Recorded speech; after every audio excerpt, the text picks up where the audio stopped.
Good afternoon, everyone. Welcome to the HFEA's first live webinar on how to access HFEA Register research. Delighted you could all join us today. I know some of you know a lot about the HFEA and fertility treatment and our register, and others are new to this topic. So we're going to give you an overview of various aspects of fertility treatment and our register, which will hopefully enable you to have a full understanding about how to access our register for research purposes. I'd like to introduce myself. I'm Clare Ettinghausen. I'm Director of Strategy and Corporate Affairs at the HFEA. I'm going to be handing over in a moment to Kazuyo Machiyama, who's Senior Research Manager and responsible for all aspects of access to our register for research purposes, supported by Georgia May, who's going to be talking a bit more about the processes and procedures we follow and how to access that data.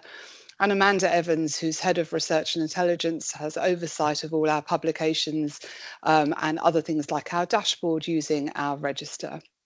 So before we get into the heart of the webinar, if we can just move on to the housekeeping.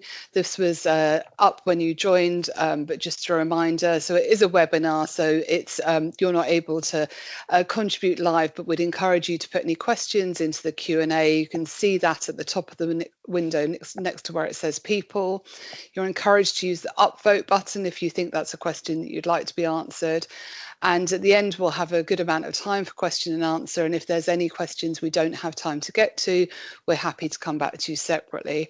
Just to say that we will circulate the slides to all of you at the end of the webinar. So please don't feel that you have to take screenshots or write down website addresses. We'll send that all to you.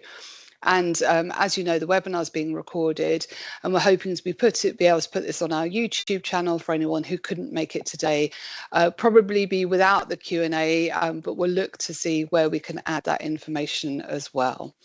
So I think that's all the housekeeping that I wanted to say, and just talk to you a bit about how the webinar is going to run and what we're going to cover. So I'm going to speak very briefly about the HFEA itself for those of you who are less familiar with who we are and what we do.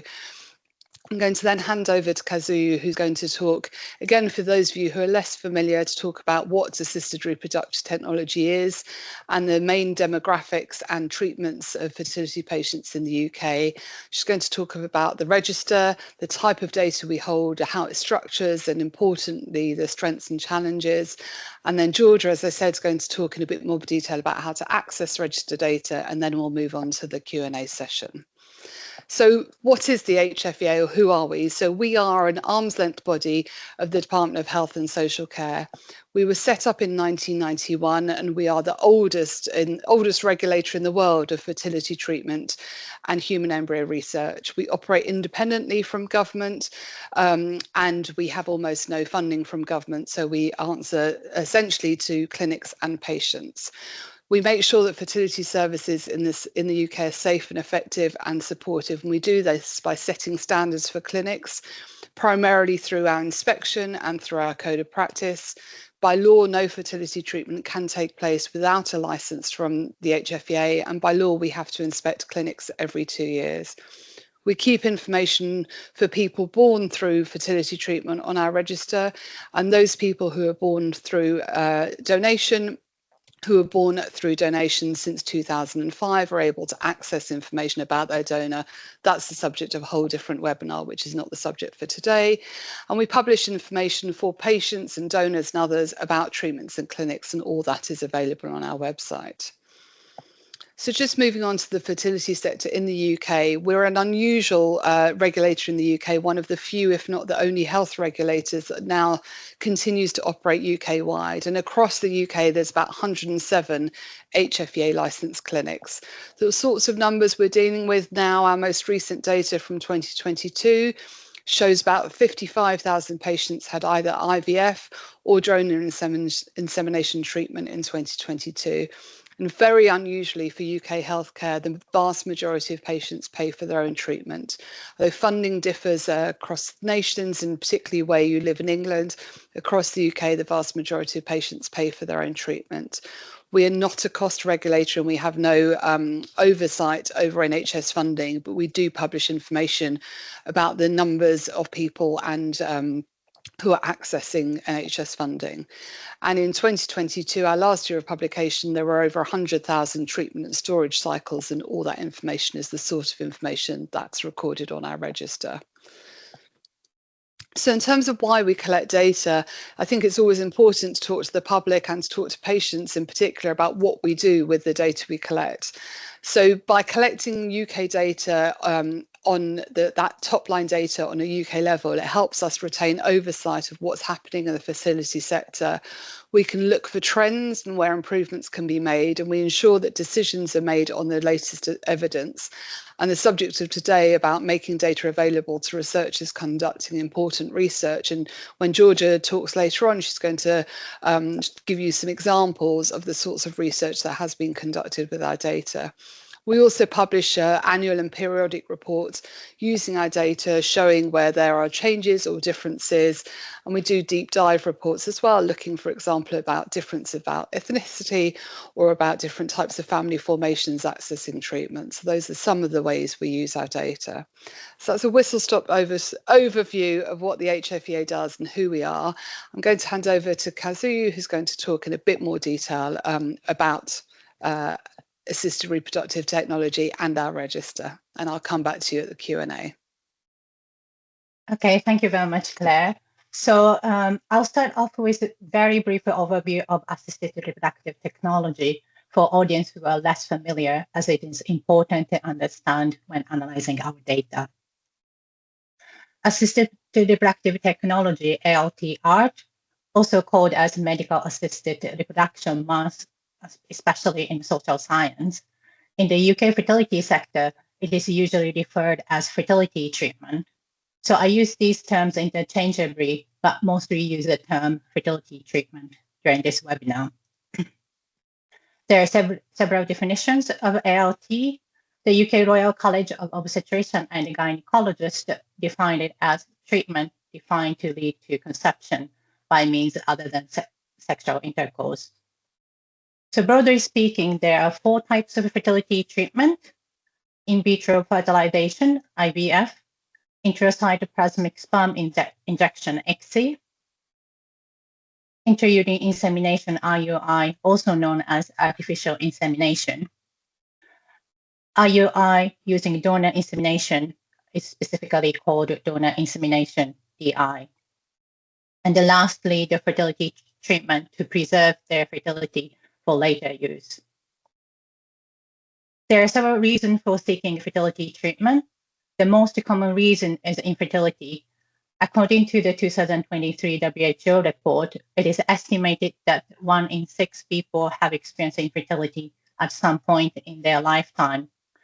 Millions of individuals are struggling to have a child. Increasing number of LGBTQIA+ and single people seeking treatment. Surrogates or gestational carriers have treatment to carry pregnancy for people who intend to become parents. People with serious inherited diseases may choose to seek genetic testing prior to implantation. There are also people who may want to freeze their own eggs, sperm, or embryos due to medical or social reasons. This includes people storing gametes prior to the cancer treatment, trans or non-binary people before starting hormone therapy or surgery, and also so-called social or elective egg freezing, which you may have seen in the media more often recently. So there has been an increase of use of fertility treatment worldwide. The International Committee for Monitoring Assisted Reproductive Technology, the ICMART, collected data from national ART registries and the clinics across the world. So these figures in this slide shows trend in numbers of cycles reported to ICMART by world region. As you can see, Europe in red and North America in green have seen steadily increase over the years, and Asia in gray has seen more rapid increase, particularly in 2017 when China joined the ICMART. The figure on the right shows a trend in other regions. The numbers are small, but there has been an increase in all regions. So with this increase in use of ALT, the contribution of ALT live births to population is increasingly not negligible in some countries. For example, it is estimated that the percentage of ALT live births among all national live births reached 11% in Denmark and Japan, according to the latest figures. So now moving specifically to UK, I'm going to show some latest data about patient demographics and treatment. So who is having fertility treatment in the UK? This chart shows distribution of patient age group at first IVF or DI treatment in 2022. The vast majority is under 40. 47% of patients were under 35 and 36% were aged 35 to 39.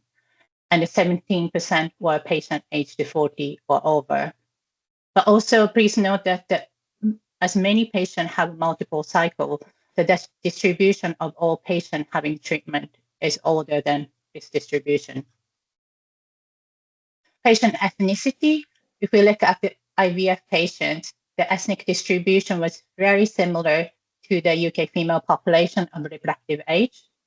77% were patients with a white background, 15% were Asian, and 3% were patients with Black background. In terms of family type, the vast majority, 84%, were opposite sex couples. However, the increasing number of female same-sex couples and single patients had a treatment consisting of 9% and 6% respectively. Also, this sector advances and changes rapidly. For example, the average birth rate increased by 6% in the past 10 years, from 18% to the 24%.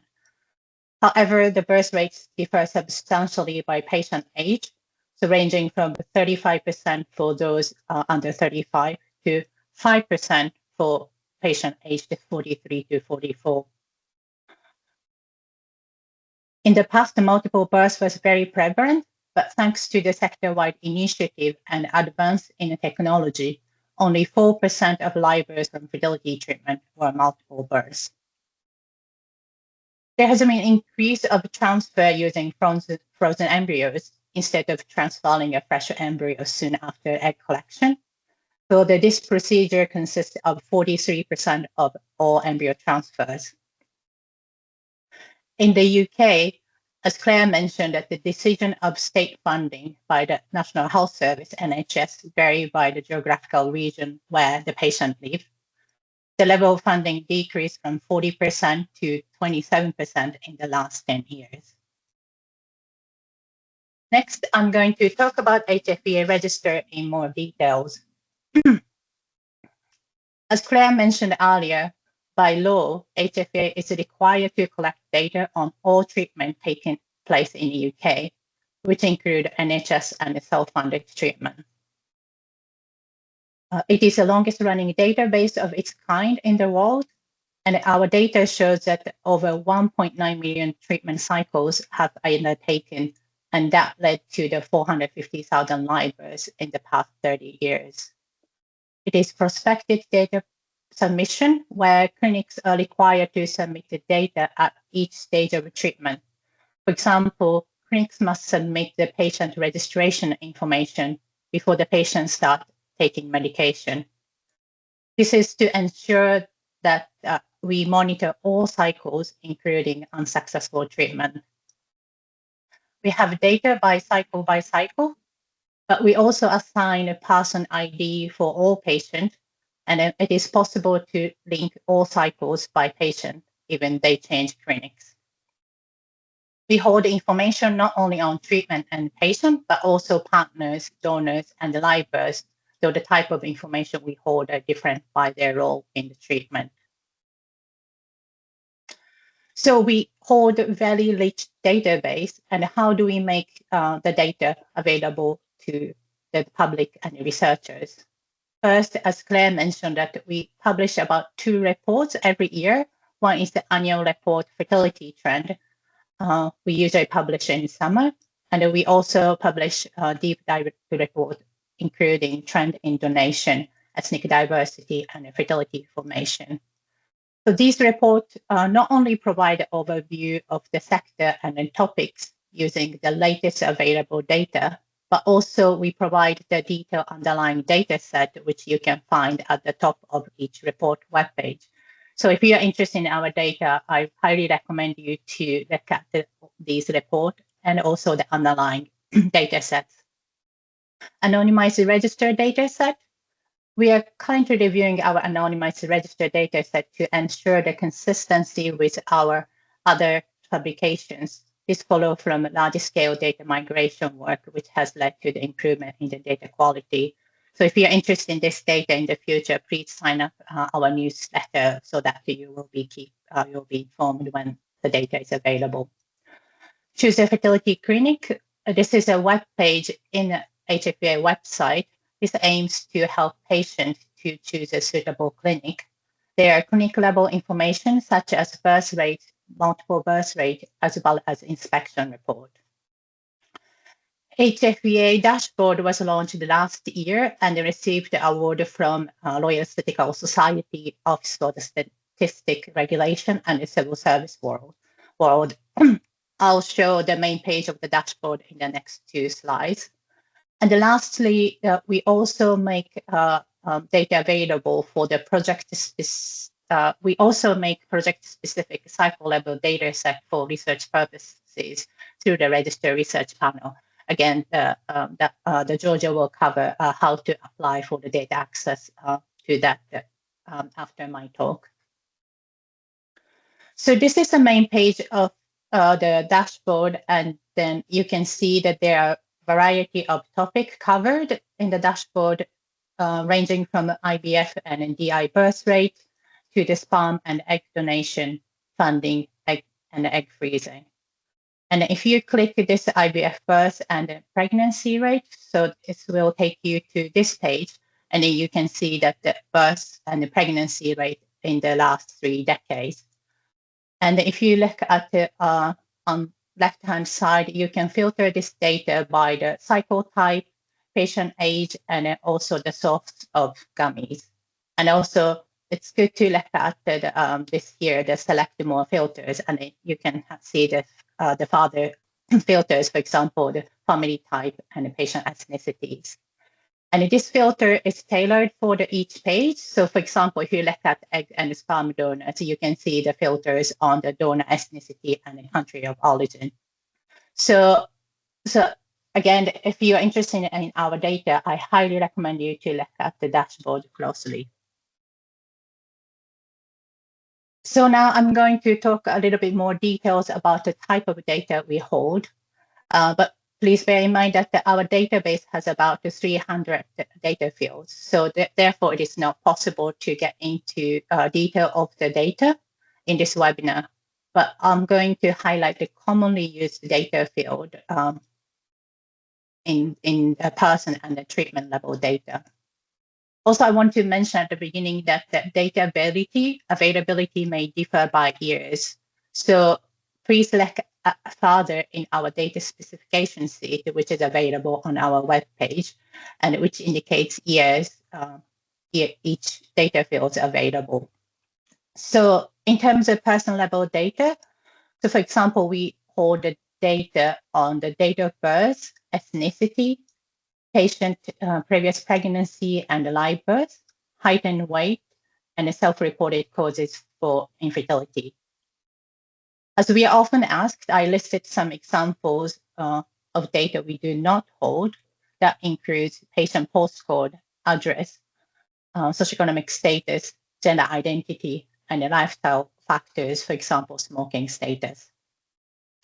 Also, please note that the HFEA data is protected by different laws, and information which identifies donors has particularly high confidentiality in our database, and it cannot be disclosed for research purposes. Before moving to the type of treatment level data we hold, I'd like to clarify the patient pathway covered by the HFEA Register. The register covers patient pathway from registration to outcome of each cycle and hold high-level information at each stage of treatment. So this could include information collected at the registration, egg collection, fertilization, storage, embryo transfer, early outcome of the treatment, and outcome of pregnancy. So this means that we do not hold any data before the patient arrives at the licensed clinic. So it is not linked with the primary health care data. Also, it is not linked to civil registration birth. So each clinic collects the outcome of pregnancy individually. So now moving to the treatment level data. Again, here is just a highlight of the treatment data we hold. Again, I highly recommend to look at the data specification sheet and the data dictionary available on our webpage. Treatment cycle, reason for treatment, funding source, and the clinical commissioning group, CCG, or Integrated Care Board, ICB. So this, the CCG ICB data is collected as the funding source for the NHS-funded cycle. Therefore, we do not have this piece of information for self-funded cycles. Egg collection, date, and the number of eggs collected and stored. Embryo creation and use. We hold information on how embryos are developed and how they are used. For example, fresh or frozen eggs were used, gummy source, days in culture, number of embryos created. So, and transfer, date of embryo transfer and the number of embryos transfer, and then whether fresh embryo or frozen embryo was used. So I've just to mention related to egg collection. So we do not hold detailed information of stimulation. So we do not hold information about type of medication used or type of protocol in our register. And going back to the early outcome, so we collect the early outcome of each treatment cycle, including number of fetal pulsation and gestational sacs. And lastly, for cycle, which led to pregnancy, we ask clinics to submit fetal outcomes, indicator of neonatal death, birth weight, gestational week, and sex of babies. The data in this table is not related to a real patient, but it is to show the data structure and how a table look like if you gain access to our data. So this is kind of to demonstrate the complexity and the structure of our data, but also to understand, more importantly, a kind of journey the patient may go through, which is often very tough. So this table, this example, it shows that this patient with patient ID 12345 had a total of 5 cycles in 2 clinics, A and B. The patient had egg collection in 2018, and then 3 embryos were created, and then had 1 fresh embryo transfer. In the following year, in 2019, the patient used the 2 frozen embryos and had a transfer and led to the pregnancy, but ended in miscarriage. Then the patient had self-funded cycle in the following year in 2020, and the 3 embryos were created and had 1 fresh embryo transfer. Later that year, so the patient had a frozen embryo transfer, which led to the live birth. And lastly, in 2 years later, in 2022, the patient came back to try to have another child using a remaining frozen embryo. So again, this led to the live birth. So I'd like to close off my part by summarizing the strengths and then challenges in analyzing our data. So strengths is that there are a number of strengths. So it is a national register from all UK licensed clinic. So, and the data submission is a legal requirement for all treatment in clinics, including self-funded cycles. It is the longest database in the world, running since 1991. And the data is collected prospectively and cycle by cycle. We hold information on treatment, patient, partner and offspring. Also, our data can be linked with other data, for example, health record in NHS. However, that it often takes some time to gain the approval from all all data owners, and also to make all the documents in place.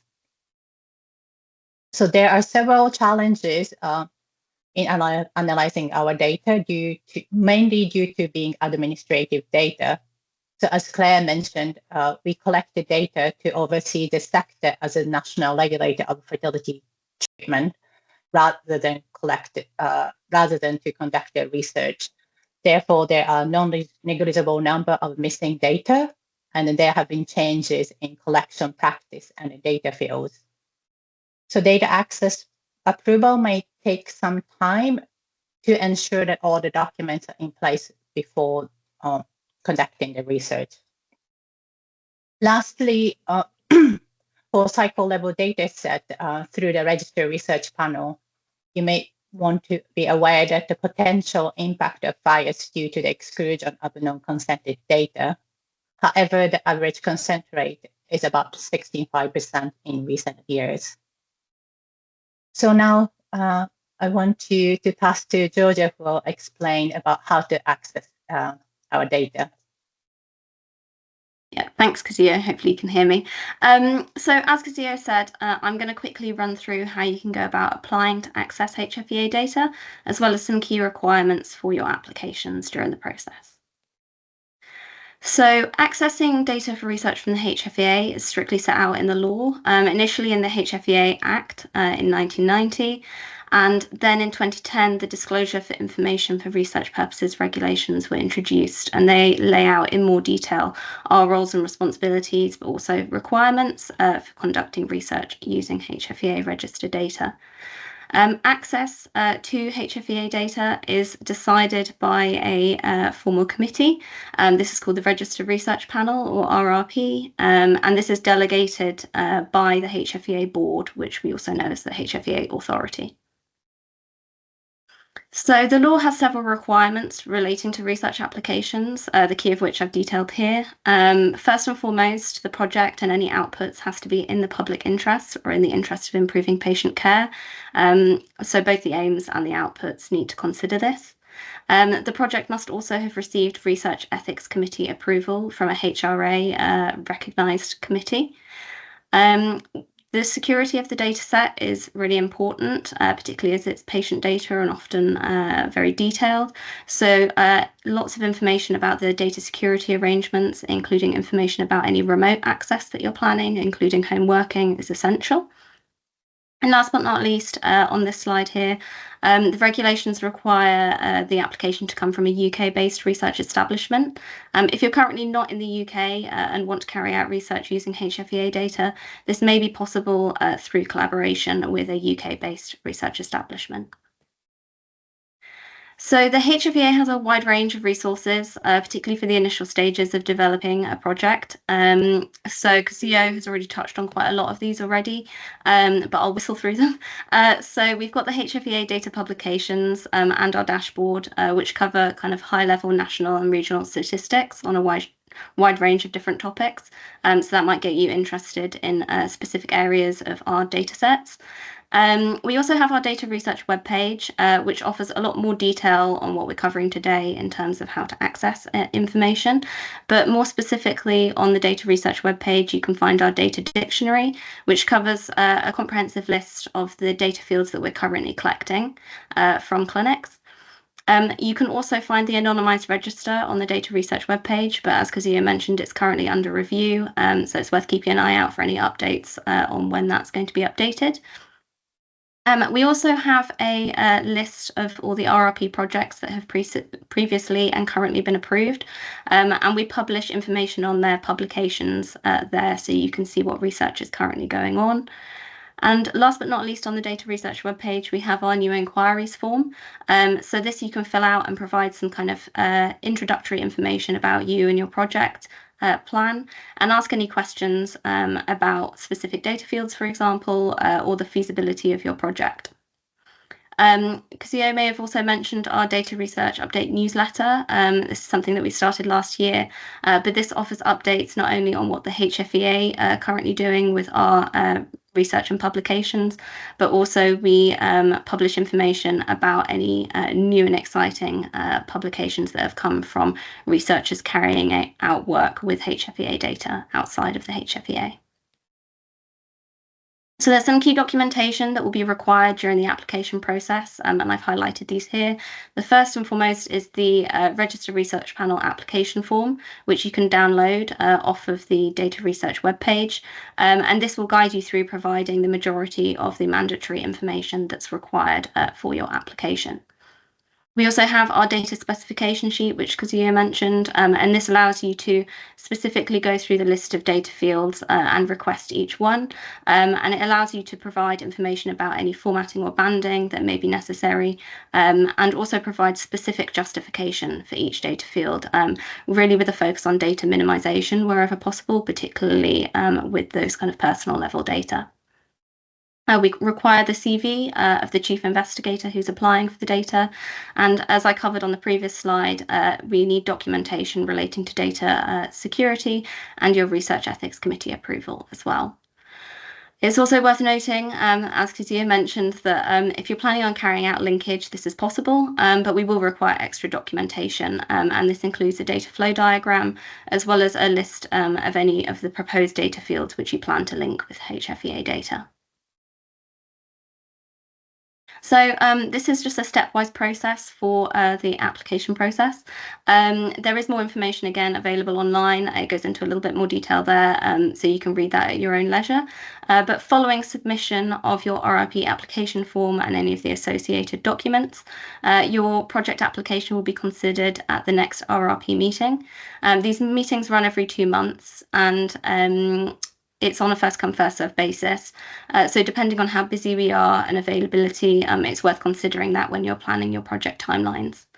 And once your project has been considered and approved, we'll move on to drafting and then signing the data sharing agreement. So we also call this our authorization.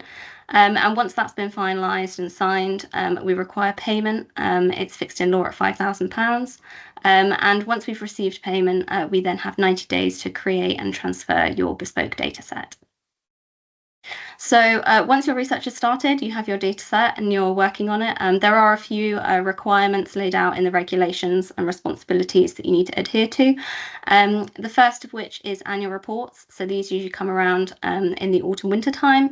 And this allows you to provide an update to the authority about any progress that you've made with your research, any publications that may have come out, as well as any changes that may have happened to your research during that last year. We also require that you contact us and apply for any renewals or project changes during this, as your authorization may need amending because of that. When your project and your research is finished, you'll have kind of completed your authorization, and we'll be able to kind of reach out then and request confirmation of data deletion at that point. So we have a variety of ongoing projects at the moment. These can all be viewed on our data research webpage. Because we're using the public data, it's patient data, transparency is really important. So we publish the titles, the chief investigators, the research establishments, and a lay summary of each of the projects that gets approved by RRP. This is really useful for you guys to see, but it's also worth noting that we want to make sure that we're kind of showing patients what we're doing with their data. As you can see, a wide range of topics. We've got things from long-term health through to information about storage and looking into that in more detail. We've recently had ones about access to funding as well. So there's a really broad range of possibilities with our very broad data set, particularly with then the scope of linking it with other data sets as well.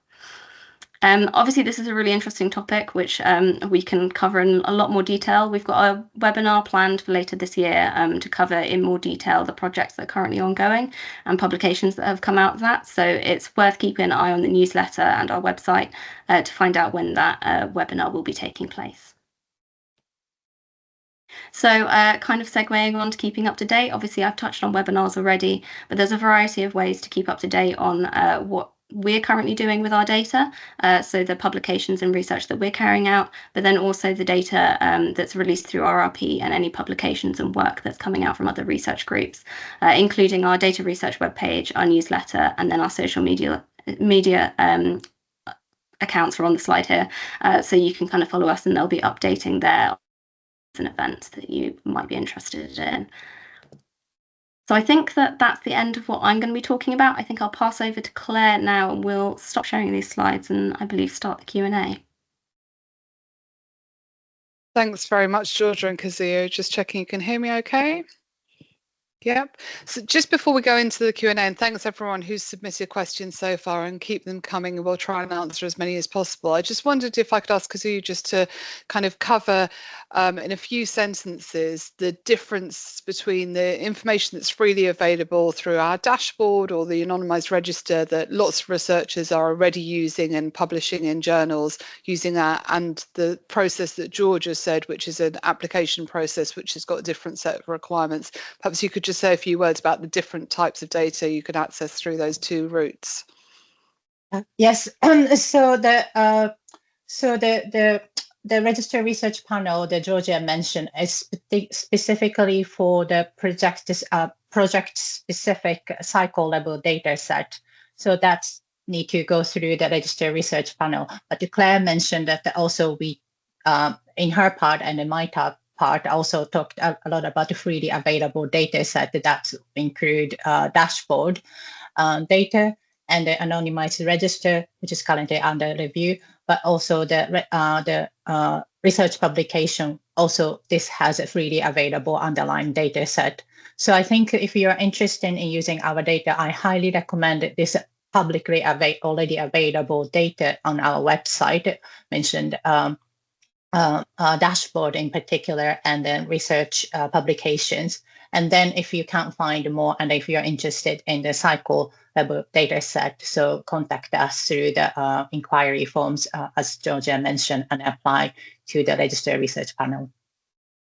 Brilliant, that's really helpful. So a couple of questions about linkages, which I know that you've both mentioned. So one question is asking which identifiers are held that can be linked with other healthcare data, and are they available for use by researchers? And the other is saying kind of what would I need to do if I wanted to apply for a fellowship and as part of that fellowship do linkages?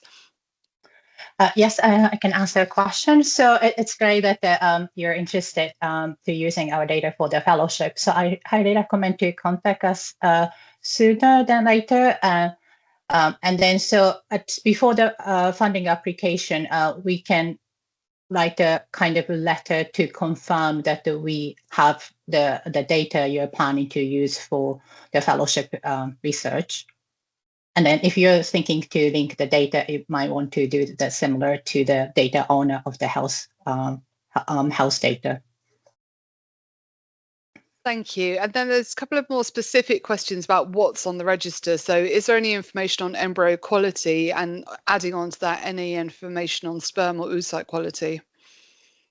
Yeah, that's a good question that we often ask. Unfortunately, we don't collect the quality of eggs or embryos, but however, we have days in the culture. So added to that, just another technical one, do you record the embryo quality grade for treatment or freezing? So that's probably covered already. No.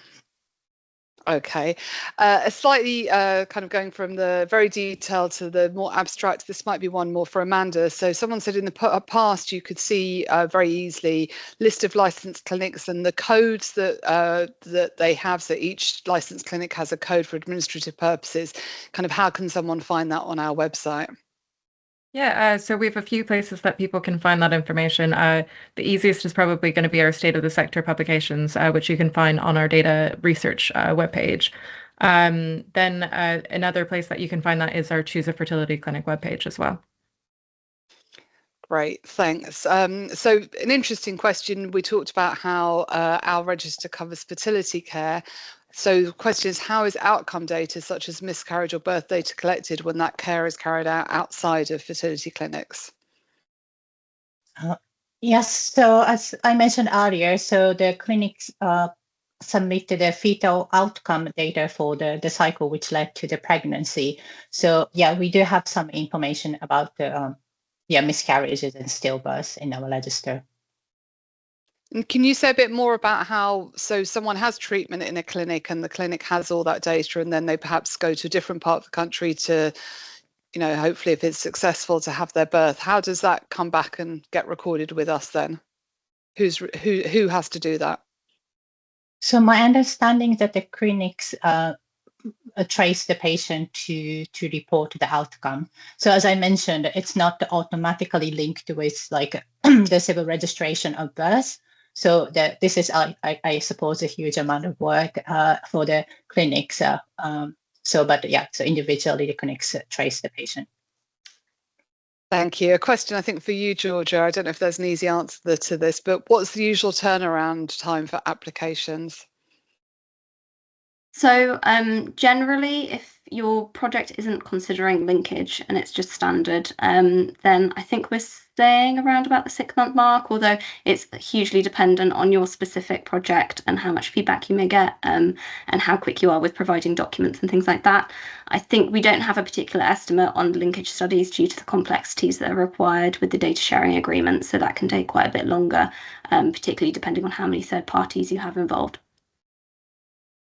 Okay, thanks. I think back to you, Kazuyo, you talked a bit about that we have some socio-demographic data, but not others. So someone's asked particularly on the patients, their partners, sex, occupational status, partnership status, whether they're living together, married. If we have that or any of that, can any of that be anonymized, non-anonymized or identifiable and shared with researchers for data linkage? We have limited information of socioeconomic status. However, we have information about partners, which is registered in a treatment.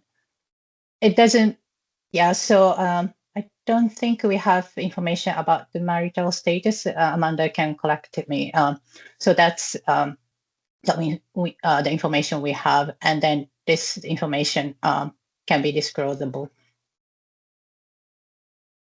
Okay, thanks. So another specific one, can non-anonymized information on surrogates be shared with researchers? So as I mentioned, the surrogacy, the PACE cycles necessarily involved the donors. So as I mentioned earlier, so by law, the information which identify the donors cannot be disclosed.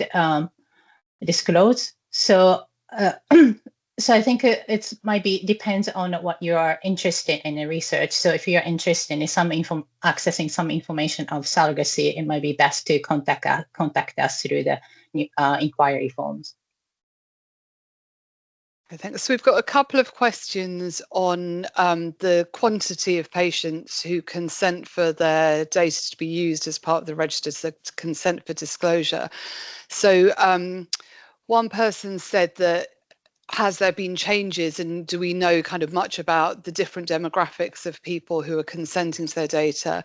And someone else who I know is very familiar with our data has said that there's concern that the patients who give consent are not representative of the general population of people having treatment. Is there a risk that the researchers' kind of publication, I guess, is either misleading or biased, who are using only those people who've consented to research? So do we know any more about that? Yeah, that's a very good question. So we have seen that the consent is rate is slightly lower for example, ethnic minority group or older patient. But this is an important point, and one of the RP approved project look at the impact of the non-consented rate, specifically looking at the impact on the birth weight, and then the manuscript has been accepted. So I'm hoping that the paper will be published soon, and then we will mention it in our newsletter. So please sign up for our newsletter if you are interested in a future publication from the RP project. Okay, I think there was one for Georgia a bit more specifically. So it's mentioned that ethics approval must be obtained from HRA recognised bodies. Does this include ethics committee at UK universities? So from my understanding, quite a lot of universities do have their own internal ethics committees or ethics boards. That wouldn't be sufficient for meeting our regulations. It does have to be kind of a HRE registered or organised one. Usually, most applicants do this through IRAS, can't remember what the IRAS actually stands for, but there is an online system that allows you to submit your applications to that remotely. So we'd recommend looking into that. Great, thanks. I think another one for you, Georgia. So someone said it was mentioned that 65% of applications are successful. Could you provide an overview of the main reasons for rejection? I think actually the 65% came from the coverage of what percentage of patients are consenting. So just to clarify, I don't think we would say 65% of applications are successful, would we? Yeah, I don't have anything off the top of my head in terms of the proportions that get approved or not approved. I think it's quite common for the panel to request further clarification or conditions. That's really common, but generally, I think if you're putting in a good application, then it's always considered wholly. Yeah, I should say on behalf of the HFEA that it's very much a strategic priority of the HFEA to encourage more use of our data for the benefit of patients and researchers. So we would always do our best where possible within the legal limits of the law to work with you to have a successful application. So this question, which we may have answered, I guess it's another one probably for you, Kazuyo and Georgia. What might be the expected time lag for data linkage study based on past studies? Is that possible to answer, or does it depend?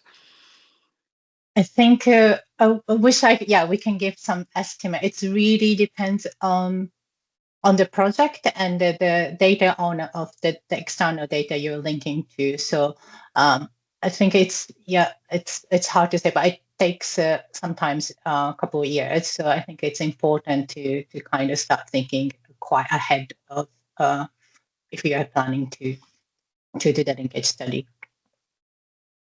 So there's a question, again, I think for you, Kazuyo, which says, I assume you want to avoid duplicated efforts, e.g. the same studies being done. I suppose what I would say is kind of that's not our problem. If lots of people want to do the same study, they can all apply. But the person said, I see from the ongoing list that some are very ongoing for a very long time, going back to 2016. So can you say a bit more about those studies that seem to go on for a long time? Yes, so I think some of the studies have going on long time, and then I think that actually related to the data linkage I mentioned. So I think that there some of the projects are given approval to data access to from us quite early on, but it took some time to get all the agreement in place. So but I think they're looking at the different outcomes and then according to their aims provided to us. Right. I think one for you, Georgia. Is there a limit to applications? So can we make a multiple application or one application covering different questions we wish to investigate? Generally, if the questions are quite related, I think if they can be covered by different aims within the same project, then that would kind of fall under one application that could be put through. Really, what we're wanting is one application per data set. So if you need a different data set for a different project or different aims, then those would have to be two separate applications. And I just want to... Sorry, go on, Kazuyo. Just jumping that it's not our our scope, but I think of course I think we don't want to be in a situation that everyone is busy working on the multiple project and some projects are on pause and holding our data for a long time. So I want you to make sure to understand, to be realistic about the capacity of the team. I think we've also had projects before from memory where there's a kind of main aim, but there are sometimes sub-aims that the researchers kind of hope to be able to look at with from one data set, but so that might be one way of covering that. I'm just seeing if there are any last questions. So regarding data on embryos created, what data do you collect on embryos stored and or donated for research? And is this data publicly available or only upon Register Research Panel application? Should I say that again? I don't know. Yes, please. Shall I say that again? So this is a question about data on embryos created, and what data do you collect on embryos stored and or donated for research? So do we have anywhere, can people access, for example, the number of embryos stored, how many of those were donated for research? Is that available, or is that something you'd have to apply to be able to the Register Research Panel to have access to? We have information about the kind of summary, like the aggregate number of embryos stored.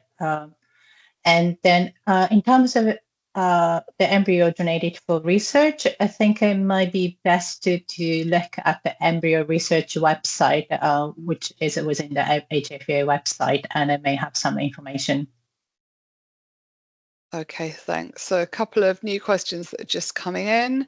So some funding bodies for secondary data analysis request a letter of support or commitment in principle, confirming the data will be available to be included in a grant application.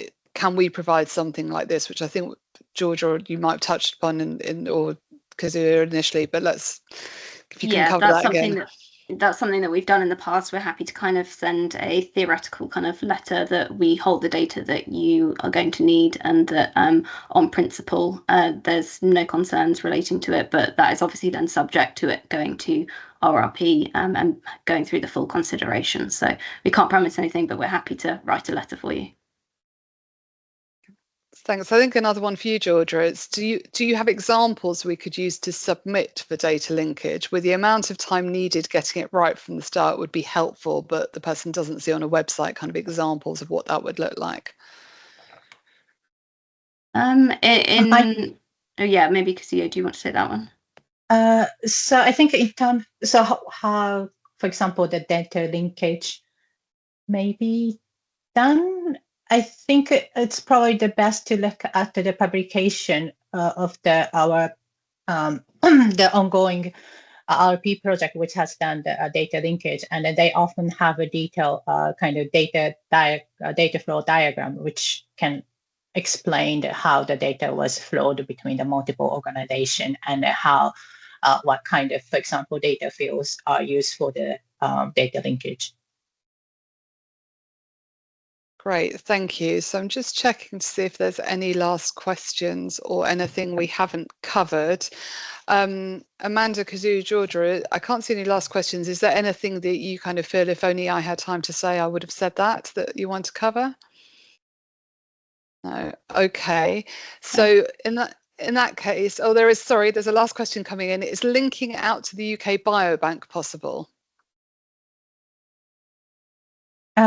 I think, yeah, that's a good question. I think we haven't had any example of linking with the UK Data Biobank. That's something I think it would be best to contact us through the new inquiry forms. So I know one of the questions we're often asked is about kind of, I'm linked with the research with the university abroad or something like that. Can you say a bit more about kind of applications coming from the UK versus overseas? Because I know there's quite a few people from international bodies and institutions on the call.